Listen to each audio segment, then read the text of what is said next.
অনেক গৃহিণী আছেন যাদের কমপ্লেন রান্না নিয়ে, রান্না করতে ভালো লাগে না বা রান্না করতে পছন্দ করে না, এনজয় করে না। কিন্তু আল্লাহর রহমতে আমি রান্না করতে খুবই পছন্দ করি আর আমার খুবই ভালো লাগে। আর আমি ছোটবেলা থেকেই দেখে আসছি আমার মাকে খুব মনোযোগ দিয়ে রান্না করতে। মা এত যত্ন করে রান্না করতেন যে ওনার রান্না সবাই পছন্দ করতেন। আমি আজকে আমার মায়ের হাতে ভীষণ মজার একটি রান্নার রেসিপি আপনাদের সাথে শেয়ার করব। এই যে বন্ধুরা দেখতে পাচ্ছেন শিমের বিচি, শিমের বিচিগুলিকে ভালো করে ধুয়ে ক্লিন করে আমি কিছুক্ষণ পানিতে ভিজিয়ে রেখেছিলাম। এর মধ্যে দিয়ে দিলাম হলুদ 1 চা চামচ, লবণ 1 চা চামচ, জিরা গুঁড়ো 1 চা চামচ, ধনিয়া গুঁড়ো 1 চা চামচ দিয়ে খুব ভালো করে নেড়ে চেড়ে ঢাকনা দিয়ে ঢেকে চুলার উপরে দিয়ে দিব শিমের বিচিগুলো 90% সিদ্ধ হওয়ার জন্য। আর এদিকে আমি আমার বাকি জিনিসগুলো রেডি করে ফেলি, যেমন বেগুন। বন্ধুরা এতক্ষণে নিশ্চয়ই আপনারা বুঝতে পেরেছেন যে আজকে শুটকির বেগুন রান্না করব। আর সেই জন্য আমি 2 টাইপের শুটকি রেখেছি এখানে, চিংড়ি শুটকি আর আরেকটা হচ্ছে চাপা শুটকি বা আমরা শীতল শুটকি বলি।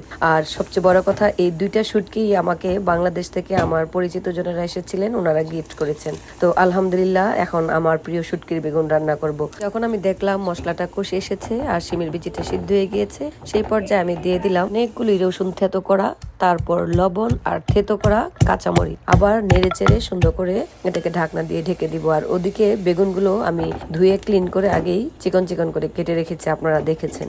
আর এই যে আমার শুটকি তারপর অন্যান্য যা মশলা সব কষানো একটা একটা করে হয়ে গিয়েছে। এখন আমি আমার আগে থেকে রেডি করা বেগুনগুলো দিয়ে দিচ্ছি। আপনারা জানেন বন্ধুরা যে বেগুন হতে তেমন একটা সময় লাগে না, যার কারণেই আমি শিমের বিচিটাকে আর মশলাটাকে ভালো করে কষিয়ে নিয়েছি। এখন আরেকটু নেড়ে চেড়ে আমি এটাকে সিদ্ধ হতে দিব। চিংড়ি শুটকি আগেই দিয়ে দিয়েছিলাম আর এই চাপা শুটকিটা ধুয়ে মাথাটা ফেলে ক্লিন করে রেখেছি, এখন এটাও দিয়ে দিব। আবার ঢাকনা দিয়ে ঢেকে এই শুটকিটা গলার জন্য একটু ওয়েট করব।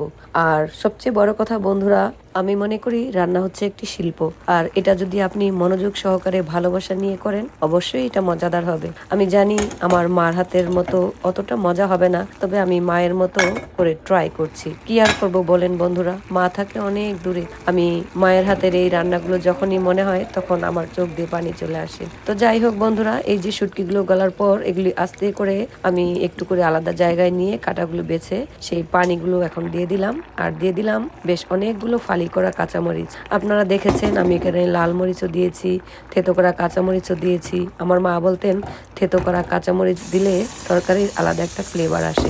আবার চিড়ে কাঁচামরিচও দিয়েছি। আমার কাছে শুটকিটা একটু ঝাল ঝাল হলে ভালো লাগে। তো এখন অলমোস্ট আমার ডান। আমি ফাইনাল ভাবে তরকারিটা একটু ঢেকে দিলাম হওয়া পর্যন্ত। আর পাশে আমি একটা কড়াইয়ের মধ্যে সরষের তেল দিয়ে অনেকগুলো রসুন কুচি করে দিয়েছি। রসুনগুলো যখন হালকা ব্রাউন কালার হয়ে ফ্লেভার ছড়াচ্ছে তখনই আমি দিয়ে দিলাম অনেকগুলো পেঁয়াজ কুচি। পেঁয়াজ কুচিগুলি হালকা ব্রাউন হয়ে আসার পর আমি দিয়ে দিব শুকনো মরিচ। শুকনো মরিচগুলি যখন হালকা ব্রাউন রং ধারণ করবে তখনই আমি এই ফোড়নটা ঢেলে দিলাম আমার প্রিয় শুটকি তরকারির উপর। এই ফোড়নটা কিন্তু অনেক ইম্পর্টেন্ট। এই ফোড়নটায় তরকারির আলাদা একটা স্বাদ এনে দেয়। আমার রান্নাঘর পুরা শুটকি, শুকনো মরিচ এবং রসুন সবকিছুর ফ্লেভারে পুরা ভর্তি হয়ে গিয়েছে। আমার তো এখনই ক্ষুধা লেগে গিয়েছে। তরকারিটাকে ফ্লেভারে এবং স্বাদে আরো ভরপুর করার জন্য আমি শেষে দিয়ে দিলাম 1 মুঠি ধনেপাতা। আর ধনেপাতাটায় এটার লুকটা একদম চেঞ্জ হয়ে গিয়েছে। এখনই 1 প্লেট গরম ভাত নিয়ে শুকনো মরিচ ডলে ডলে আমি খেতে বসে যাব। আর আপনারা অবশ্যই এইভাবে যারা শুটকি পছন্দ করেন একবার রান্না করে দেখবেন আমার মায়ের হাতের তরকারি। আশা করছি ভালো লাগবে। কারা কারা শুটকি পছন্দ করেন প্লিজ কমেন্টস করে জানিয়েন। দেখা হবে নতুন ভিডিওতে। আল্লাহ হাফেজ।